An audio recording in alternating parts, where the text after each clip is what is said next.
basahang bilog. Ayan guys. Ayan. Ayan guys. At ayan po guys. Ayan. Dito tayo ngayon. Oo po. Kasi gagawa tayo ng basahang bilog. Ito guys, hindi tayo itong tips na to guys na pang negosyo, hindi po tayo ano nito, hindi po tayo lulugi sa ganitong negosyo, ganitong business po. Ito po guys, ituturo ko sa inyo kung paano step by step na gumawa ng basahang bilog para pag naisipan nyo po magpatayo ng negosyo na basahang bilog, ito mas magandang paraan po para kikita po at hindi po malulugi.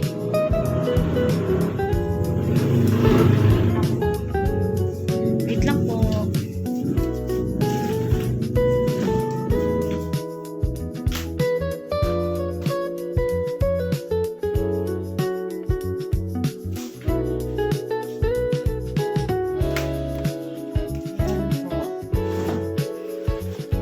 Ngayon, step 1 po.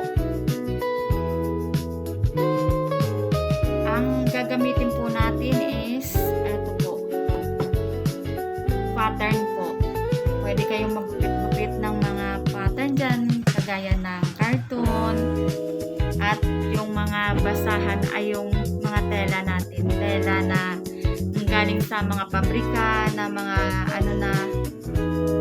Unang step po natin is gagawa po tayo ng kukuha po tayo ng pattern. Ito na po yung pattern. Ang pattern na ito ay magsisilbi na bilog po. And then ito po yung kumbaga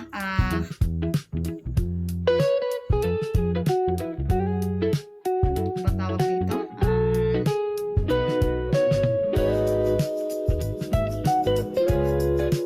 Puwetan nyo po, ito yung puwetan niya. Ilalagay lang natin, kailangan may dalawa kayong puwet.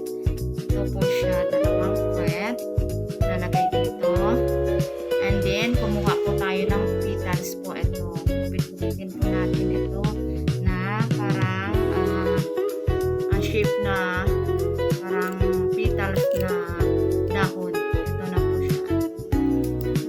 Pitin po natin siya, mga kablab. Natin dito, ipaikot natin dito sa atin na nilagay na tela kanina. Ipaikot na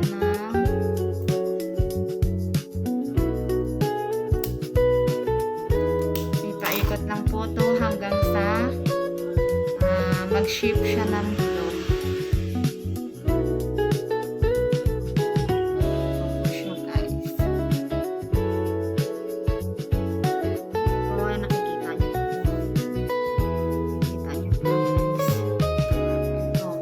Paikot nyo lang to guys hanggang sa mag-circle siya.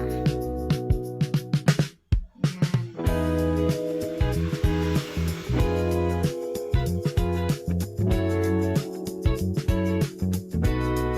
And then pag napuno na natin to, kakalagay ng petals, lagyan po natin siya ng mugmog.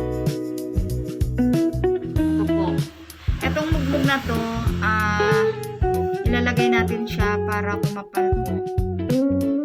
Yan, para kumapal siya.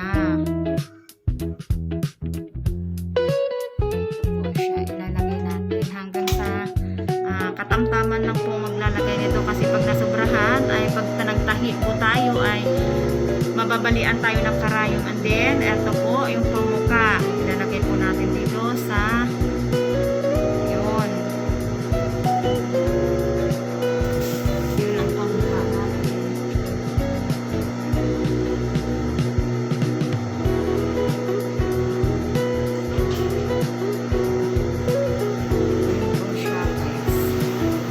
then maglalagay na lang po tayo dito ng pag may awang po siya konti, maglalagay lang po tayo dito ng dito sa may awang para hindi siya maano yung ano guys, yung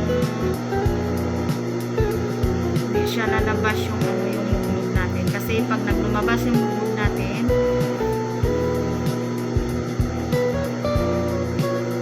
hindi pwede. And then ito na po guys, magtatahi na po tayo.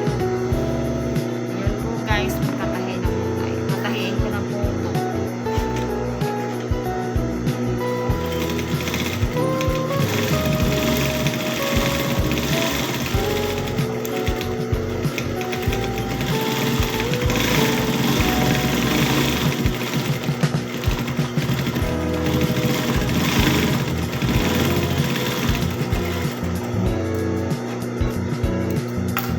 Ayun po yung finished product natin guys. So, ito yung tinatawag nating basahang bilog. Eh, di ba po? Maganda siya. Ayun guys. Pag sumobra dito, pupitin lang natin siya ng bahagya para siya ay umano ng mabilog na shape.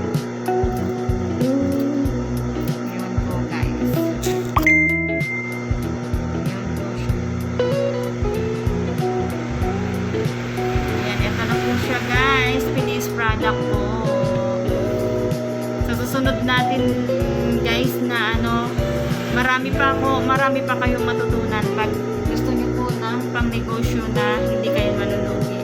Ito po siya, basahan na bilog guys. Huwag niyong kalimutan i-subscribe, i-like, and i-share po ang aking video. Maraming salamat. Bye!